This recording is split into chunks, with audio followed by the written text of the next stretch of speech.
Ambassador, if you happen to listen to this, I'm still in that wholesale. There are people who are listening, they get overwhelmed with this whole area of fiscal responsibility and financial literacy. They are somewhere hovering between 500 and 575 in the credit score. I've been there. I was homeless. Yes. I had a 400 credit score. Tore from the floor up. What so broke I couldn't pay attention. Yeah. So poor I couldn't afford the OR, which is the PO.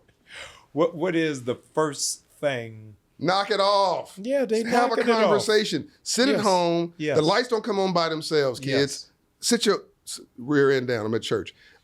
The rent don't pay itself. When you get up in the morning, I'll make this easy. There's a financial transaction. You can't brush your teeth. That's not a government-issued toothbrush. But when you go to sleep, the pillow's not government-issued. The sheets aren't government-issued. There's nothing in your house that's government-issued.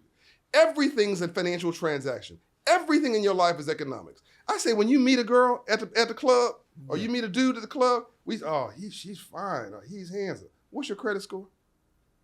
And I'm only half joking, because that's your life partner. Right. That is your business partner for life. Who cares if she's cute or handsome? That's going to drop and sink and sunk. And in 20 years, it won't look the way it did. Is she dumb? Is he stupid? You know, originally, marriage was not a romantic situation. Go back 40 years ago, and married people lived in different rooms. Right. In fact, different castles. They married because for strategic interests. Right. I'm not saying don't marry somebody you love. I'm saying don't marry somebody just because you love them. I'm saying stop going to a strip club and saying, "Oh, I love you." You don't know her, and she don't know you. Right. So can we just knock it off? Yeah. Like we have been played. We're being played. And Black people don't like being played. I want us to behave and like when there's a vote and Black people, when depressed people vote, they vote twice basically. When we're proud and we're pissed. The first time Obama got elected, we elected him. I mean, we went to the polls. Right. Second election, we stayed at home because the thrill was gone, the party was over. We already seen a Black president. Right. Right. But then the former president, I won't mention his name because he offends me so much. And I'm not talking about Obama. The former president, everybody knows what I'm talking about. Yes. He pissed us off so bad. We said, oh, no. You didn't say that about me, my mama, my cousin. Right. We fired him. Right. We vote and we're proud and we're pissed. We have to get pissed again. This is the only time I want us to use our emotions. Right? The only time I want you to use your emotions is in this next election when you send somebody a very clear message that that this behavior is intolerable. Yes. Right? The former president. Because if he gets reelected, it's the end of democracy. You heard it here. Oh, yeah. He's a clear and present danger to democracy. You heard it here.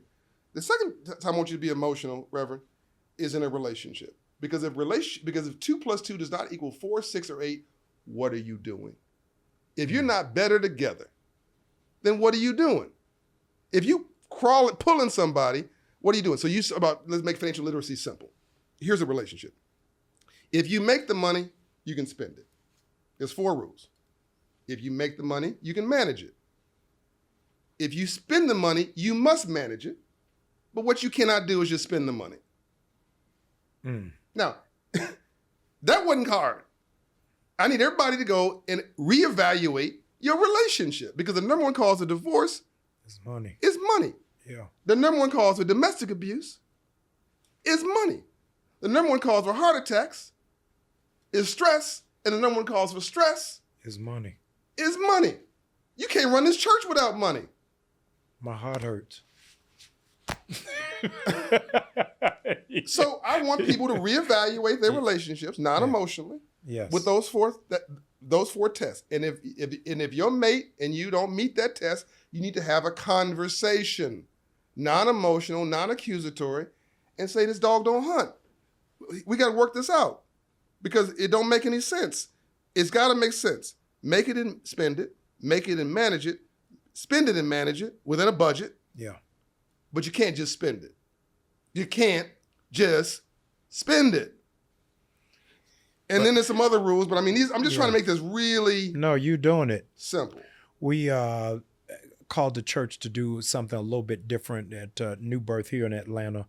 Is over the Lenten season, most churches do a fast for Lent, 40 days leading up to Easter from Ash Wednesday. John, I said, well, let's do something different this year. Let's fast from spending.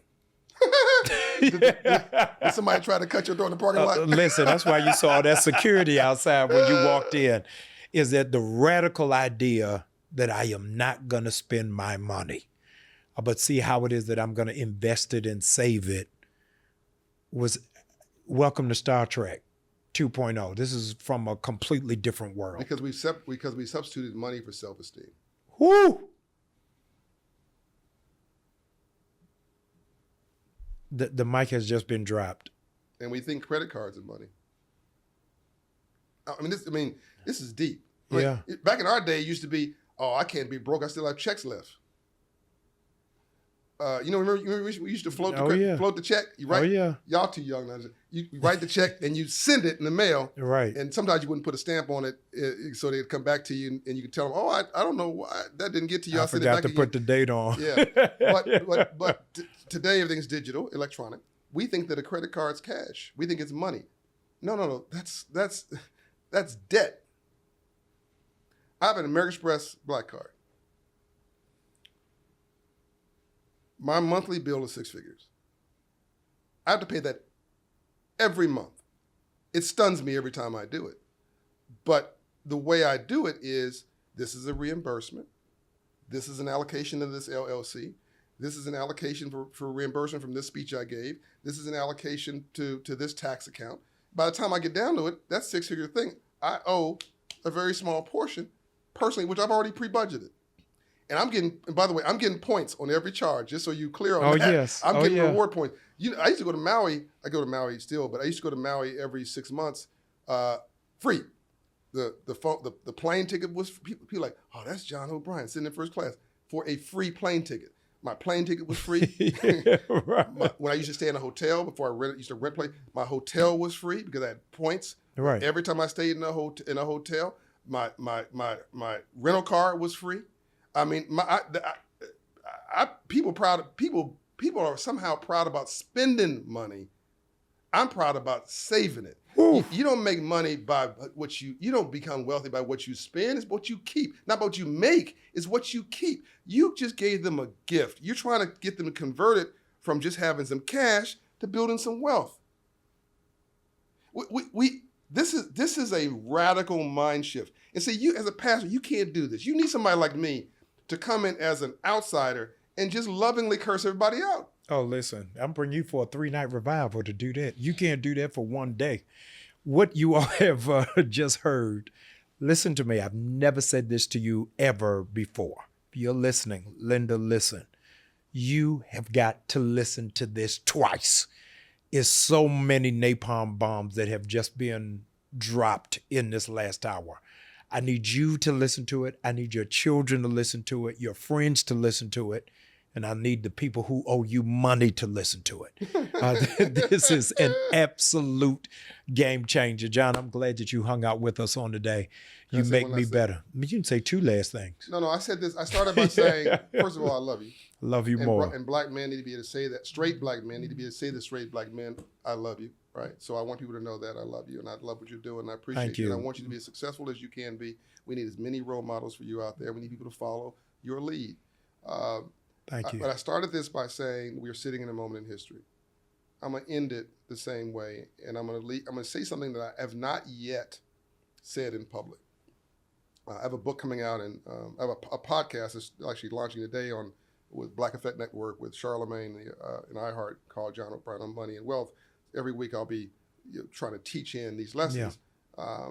But I have a book coming out in March and April called Financial Literacy for All. But my book next year that I'm writing already is called The Bridging of an Unhealed America. Now, I'm going to unpack the whole story mathematically through economics and money, not emotionally. Right. My whole job in this book is I want people to read the book without crossing their arms and getting defensive, right? So we can begin to solve some of these problems. But what I'm gonna say now I've never said, which is part of this, why people will, I think, be forced to read the book. This is literally a Noah's Ark moment. We don't have time for this. I'll save it. But on COVID in 2020, what's the chances, really, that the largest economy on the planet that's never had a pandemic, that's never been shut down for a month, what's the chances that on the heels of this idiot being reelected to an unprecedented term because we vote our pocketbooks and we were doing financially well and he was popular, what's the chances that a pandemic would come in out of the blue that the world hasn't seen since the Spanish flu 125 years ago, that stops the entire economy, keeps him from being reelected, whoever him happens to be. Right. Right? And then you have George Floyd, which, by the way, would not have been noticed if we were not all at home watching the news at the same time. Yeah. White people, black people, rich people, poor people, college students, children, everybody watching the news when we saw a public lynching for 8 minutes. And everybody agreed. Racists agreed. That's wrong. Yeah. Here comes a 40-year-old social justice reckoning of Black America. Never in the world have we seen $60 to $100 billion of private capital committed to social justice for Black people. Now we're on the road to screw this up. Right. Black people. We got to do another podcast on how we shooting ourselves in the foot on opportunities that are right in front of us, because right now the world is ours still, but some people are trying to stop that message. And then you have an attack on our capital. So that was so now the whole world stopped and we're resetting. And now we find out that in 1952, 90% of America was white, which means you could ignore social justice. But today, almost half of America is Black and brown, not including the 25% of the poor whites who also need some attention, and our Right. Native American Indian friends. Majority of minorities and people who have been left behind. And now, for the first time in history, within this generation, the largest group of people will be over 65. Now, you put all that together, and we're the largest economy on the planet. Who's going to produce the money? If we don't learn how, if my rich friends need my poor friends to do better, if only to stay rich. Even racists need Black people to be successful. This Citigroup reported that that discrimination against Blacks alone since the year 2000 to 2020, 20 years, cost the economy $16 trillion. Just 20 years. And if we knock it off, you can pick up another $1 trillion. So I'm talking to corporate America, and I'm talking to the government, I'm talking to economic interests and billionaires saying, don't do me a favor. I'm not asking you for charity. I'm not asking you for a handout. I'm telling you it's in your enlightened self-interest to support those at the bottom of the pyramid and give them the tools they need to be successful. Financial literacy is a civil rights issue of this generation, because here's the point I've never said before. There are not enough college-educated, successful white men to drive the economy for the next 30 years. That's the drop the mic. It doesn't exist. It's impossible. It's mathematically, for the first time in U.S. history, it's mathematically impossible. Literally, in order for this dream to continue, all of us have to be in the boat rowing in the next 25 years. So there's a fierce sense of urgency of now. We got to talk to minority groups. Yeah. We got to talk to our family members. We got to talk to the majority. People say, oh, I hate rich people. That is a lie. You hate rich people till you become rich. Right. What you hate is a game system. What you hate is a system rigged so you cannot succeed. I get that. Let's fix that and unrig the system. That's what you're doing. You're giving people the light so we can sit down in it. I want on record, I love rich people.